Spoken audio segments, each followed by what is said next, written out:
I remember walking down the hall of the hospital to visit Darla after her leg had been removed.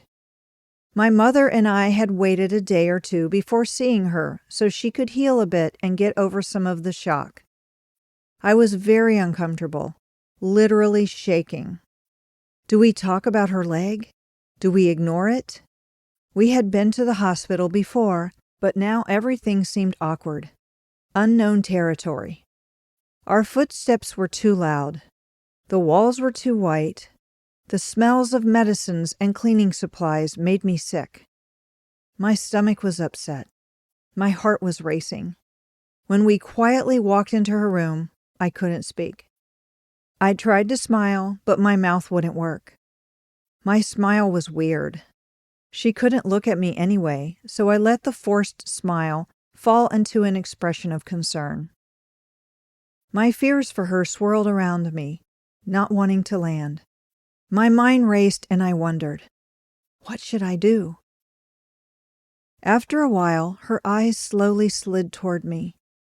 Looking at her lovely face, I could see that she was overwhelmed and not really comprehending this huge change for her. She looked very small in that big hospital bed. She was extremely pale and her soft blue eyes blinked as though she hoped to wake up from a bad dream. Her trauma was obvious. The sadness and fear showed more than I wanted to see.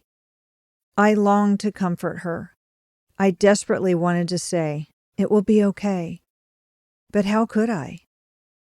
Valiantly trying to hold back tears, I summoned my courage. I took a deep breath and slowly walked up to her, tentatively touching her hand. "Sorry," came out as a croak. One small teardrop escaped, sliding down her beautiful face. Suddenly we were weeping together. Big, sad tears of anguish. Some people have certain people with whom they can be their true selves. I was one of Darla's people and glad of it. Being stoic is only good when necessary. She was a brave girl, but nobody should have to be brave all the time. Crying relieves stress. No regrets for crying.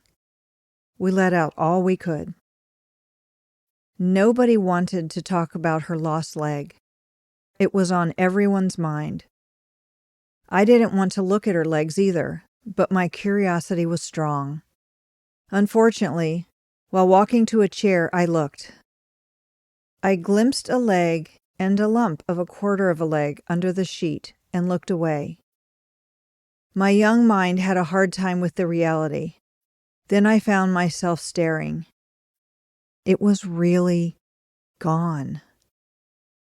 Feeling out of control again, I thought to myself, "Stop! You can do this." Flustered and not knowing what to say, I quietly sat by Darla while our mothers nervously chatted across the room, giving us time to reconnect.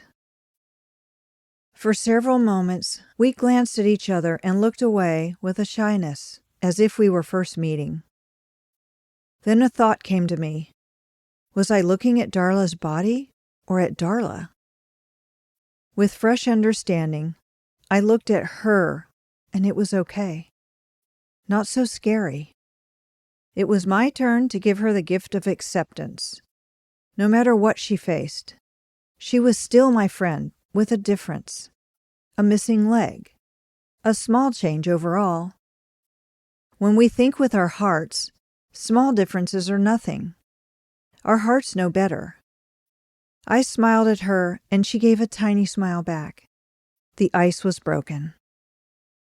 We finally talked normally and then hugged goodbye, saying, "See you soon." I didn't like to see her suffering, but left the hospital feeling happier. We could still be close. We could play like always. Almost.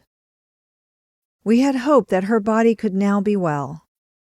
Hope is a wonderful thing, and it kept Darla moving forward through this tough time. And move forward she did.